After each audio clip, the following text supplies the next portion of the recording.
Bonsoir et bienvenue dans le journal du soir sur BBV4. Voici les titres.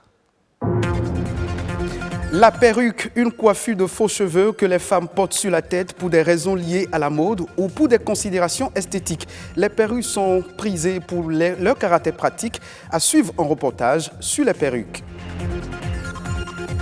C'est une pratique de consommation qui exclut tous les aliments de provenance animale, le végétalisme, un mode de vie qui privilégie les fruits et légumes. Bon pour la santé, les avis divergent et les végétaliens s'en défendent.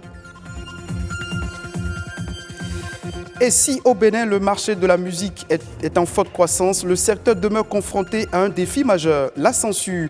Pourquoi censurer le contenu de certaines œuvres musicales qui ne participent pas à l'éducation de la jeunesse? La réponse à découvrir dans ce journal. Le port de la perruque est la tendance du moment. Longue ou courte, bon nombre de femmes en portent, mais toutes ne l'apprécient pas. Chez les professionnels de la coiffure, confectionner une perruque n'est pas toujours une bonne affaire. Omolade Nadej Sani pour le reportage.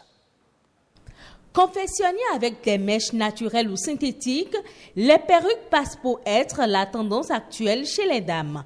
Pas évident aujourd'hui de distinguer sur une tête bien coiffée une perruque d'une mèche tissée chez les dames. Dans les salons de coiffure, plus besoin de perdre des heures pour se faire belle. Seule la mèche est indispensable et le professionnel coiffe sur un mannequin le modèle voulu par la cliente. C'est un style qui semble être apprécié par bon nombre de femmes, mais qui n'est pas du goût de certaines d'entre elles. Moi, je préfère les perruques parce que quand je finis mes courses en ville, je rentre à la maison, je peux l'enlever et respirer tranquillement. Je n'aime pas les perruques parce que ça me donne la chaleur sur la tête. Et surtout, j'ai un petit enfant.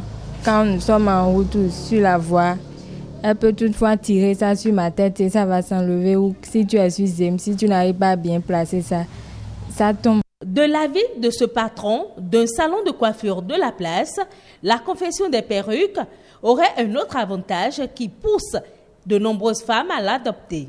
Le fait de tisser chaque fois les tissages sur la tête agit sur les crânes.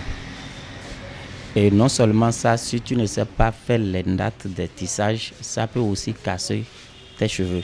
Avec la perruque, les femmes changent de tête autant qu'elles le désirent.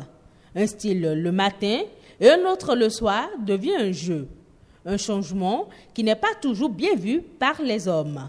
Sans hésiter, je vous dis que j'aime la femme quand elle est naturelle. Donc je n'aime pas du tout les perruques et autres artifices qu'on ajoute à la beauté féminine. Ça dérange certains hommes, mais moi particulièrement, ça ne me dérange pas. Parce que si c'est la méthode pour la femme de se sentir à l'aise, moi, ça ne me dérange pas. Si la perruque permet à celles qui l'adoptent et aux professionnels de la coiffure de gagner en temps, le point de vue diverge quant à ce qui concerne leurs intérêts. Parfois, nous sommes au salon, il n'y a pas de clientes, mais les têtes, nous sommes entourés de têtes et nous sommes à tenir coude seulement que des perruques. Ça ne nous arrange pas. Donc, on préfère que les dames viennent se coiffer directement. Ça paye bien. Quand c'est confectionné en perruque, ça nous avantage. Pourquoi? Parce que le prix est élevé. D'accord?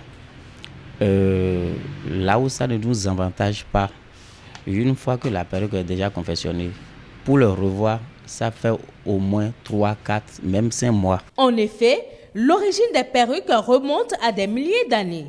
Encore appelées postiches ou faux toupets, les perruques sont aussi appréciées par certaines personnes pour cacher leur calvitie. Elle est aussi fréquemment utilisée par certains hommes pour se faire passer pour des femmes. Le végétalisme est un régime alimentaire basé essentiellement sur les végétaux, à savoir les fruits et légumes.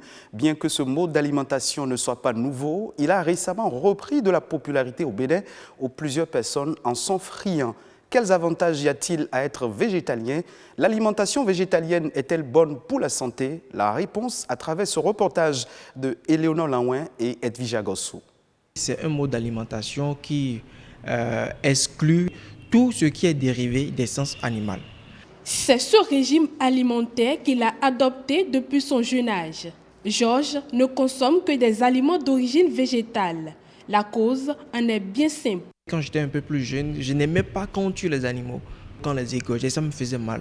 Donc du coup, aller manger leur chair, ça ne me faisait pas vraiment plaisir. C'est-à-dire, je me culpabilisais. Chaque fois qu'on me présentait la viande, je n'aimais pas manger cela. Ça n'avait pas du goût, selon moi. Mais avec le temps, moi-même, j'ai découvert plus tard que ce que je pratiquais, c'était le végétalisme. Ce n'est pas un régime, mais c'est plutôt un mode d'alimentation. Ce n'est non plus une religion ni une secte. Le choix de Georges n'est pas basé sur la religion. Cependant, les nutritionnistes en rencontrent qui optent pour le végétalisme pour une raison de foi et bien d'autres encore. C'est d'ordre religieux ou aussi le gain de poids. C'est beaucoup plus ces deux raisons fondamentales. Selon l'International Agency for Research on Cancer, les sociétés qui consomment beaucoup de protéines animales s'exposent à des risques plus importants de cancer. De même, l'American Journal of Clinical Nutrition soutient qu'un régime axé sur les légumineuses, les fruits et moins de viande serait plus sain et donc bénéfique pour la santé. Preuve que plusieurs avantages sont liés au végétalisme. Dieu nous a donné tout. Il y a tout dans les fruits. Moi, les maladies que je souffrais avant d'être végétarien, quand j'ai commencé, ça a disparu. L'alimentation végétalienne augmente le quotient intellectuel. Cela a été démontré d'un point de vue scientifique. L'alimentation végétalienne augmente l'espérance de vie. L'alimentation végétalienne permet également de réduire les émissions de gaz à effet de serre. Parce que vous savez, l'industrie de bétail génère énormément de gaz à effet de serre. Je ne trouve pas d'inconvénient à ce que l'on soit végétalien. Un avis qui n'est pas partagé de tous. Les végétaliens sont des sujets à risque parce que les végétaux en fait ont cette capacité de rétention de certains micronutriments, par exemple tous les micronutriments d'ailleurs, des crevettes, les poissons qui sont des produits de mer qui en réalité sont très riches en iode. Lorsque le végétalien se prive de ces aliments, il peut avoir ces problèmes de carence en iode qui plus tard vont conduire à des problèmes de goitre des femmes. D'accord, qu'elles soient allaitantes, enceintes ou ni allaitantes ni enceintes, déjà à partir du jeûne, elles ne peuvent pas normalement se permettre un pareil régime parce que c'est des organismes qui ont un besoin accru en ces micronutriments. Par le passé, des personnalités telles que Michael Jackson, Saint François d'Assise, Martin Luther King et autres n'auraient pas eu du mal à préférer ce mode d'alimentation. Le bien-être de l'homme dépend de son alimentation.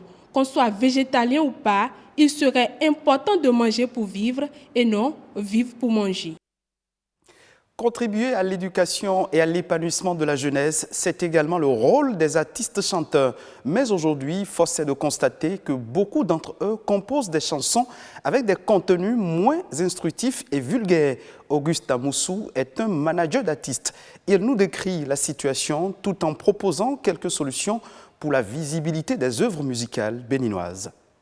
La censure, c'est l'interdiction de diffusion publique d'une œuvre musicale. Ça varie selon les pays, ça varie selon les télévisions, selon le contenu, les thématiques à développer. Si le producteur a opté pour que l'artiste n'apporte que sa voix pour de la dépravation afin qu'il puisse trouver son compte, personne ne peut empêcher parce que le producteur sait déjà où vendre ces genres de produits. Composer une chanson, c'est thèse, antithèse et synthèse. C'est comme un sujet de rédaction que vous développez. Mais vous pouvez peut-être parler du sexe, l'importance. Mais quand vous allez trop dans le sexe, ce que ça donne, et qu'à partir d'un certain moment, les maladies que cela peut causer. Si quelqu'un qui chante comme ça le sexe est accepté d'office, parce qu'on a un contenu. Mais dès que vous venez et que vous ne parlez que du côté dépravation et des côtés où vous pouvez choquer, ça gêne l'éducation. Que ces artistes-là choisissent le côté élégant de ces mots qui choquent, les développer et surtout penser à l'éducation, ne pas choquer les sensibilités, de ne pas oublier que les enfants sont les relèves de demain et il faut quand même les éduquer et ne pas leur permettre d'aller vers une certaine dépravation pour se faire davantage aimer. Parce que ceux qui choquent n'ont pas tout le monde avec eux, ils ont peut-être une partie des populations avec eux. Hors de nos frontières, l'État togolais vient de prendre un arrêté fixant les modalités pratiques d'octroi des avantages fiscaux et douaniers pour la mise en consommation au cordon douanier des véhicules de transport de marchandises et de personnes ayant plus de 5 ans d'âge. L'arrêté précise que les véhicules de transport de marchandises et de personnes bénéficient entre autres des avantages douaniers et fiscaux dont l'abattement sur la valeur en douane et l'exonération de la taxe sur la valeur ajoutée. Ces mesures incitatives contenues dans la loi de finances gestion 2020 visent globalement à renouveler le parc automobile, faciliter les échanges, améliorer le climat social et l'environnement des affaires. Le Sénégal a adopté en 2016 une stratégie nationale de sécurité alimentaire et de résilience qui s'est déclinée en 2017 par le Programme national de sécurité alimentaire et de résilience. Au titre de la mise en œuvre de ce programme, les nouveaux terroirs résilients sont déployés comme réponse structurelle à la volonté politique de l'État du Sénégal. Reportage. Pour répondre de façon circonstancielle aux chocs subis par les ménages vulnérables à l'insécurité alimentaire et nutritionnelle, les pouvoirs publics sont souvent amenés à mettre en œuvre des plans nationaux de riposte, PNR. Ces PNR, élaborés sous la houlette du secrétariat exécutif du Conseil national de sécurité alimentaire, SE-CNSA, permettent à l'État du Sénégal et ses partenaires techniques et financiers d'apporter un appui à temps aux populations concernées. Cet appui peut également concerner le cheptel dans le cadre des opérations de sauvegarde du bétail, en mobilisant de l'aide alimentaire que l'État et ses partenaires apportent aux communautés et aux cheptels victimes de chocs d'ordre alimentaire par exemple. Après plusieurs années d'une action qui a souvent concentré les efforts dans l'humanitaire, l'aide humanitaire, l'appui circonstanciel à des ménages qui sont très souvent en situation d'insécurité, il fallait changer de méthode de travailler. Il faut shifter de l'humanitaire vers l'économie. Il faut apporter une réponse économique à une problématique qui est sociale et humanitaire. Pour éviter de se mettre dans ces situations de riposte et d'assistanat continu, le projet du nouveau territoire résilient NTR se veut de véritables remparts contre l'insécurité alimentaire et nutritionnelle. Il s'agit de changer résolument de posture et d'attitude face à cette problématique quasi récurrente. Il faut agir tout de suite et maintenant, au lieu d'attendre la survenue d'un choc pour réagir ou riposter. Le projet NTR est un sous-programme spécial du Programme national d'appui à la sécurité alimentaire et à la résilience, PNASAR. Le PNASAR se fixe comme but de contribuer à l'amélioration durable de la sécurité alimentaire et nutritionnelle des ménages, notamment les plus vulnérables, ainsi que leur capacité de résilience d'ici 2022. Il opérationnalise la stratégie nationale de sécurité alimentaire et de résilience. Dans tous les villages que nous avons parcourus, nous avons vu, on nous a dit, nous avons aussi observé qu'il y a de nombreux ménages qui vivent dans de graves insécurités alimentaires, qui ont des difficultés pour s'alimenter correctement, qui aujourd'hui n'arrivent plus à faire les activités socio-économiques qui leur permettaient de vivre. Les exploitations des périmètres maraîchers communautaires des femmes sont également adoptées par ces dernières pour non seulement s'approvisionner en légumes, mais également vendre le surplus pour s'acheter du riz ou d'autres denrées alimentaires.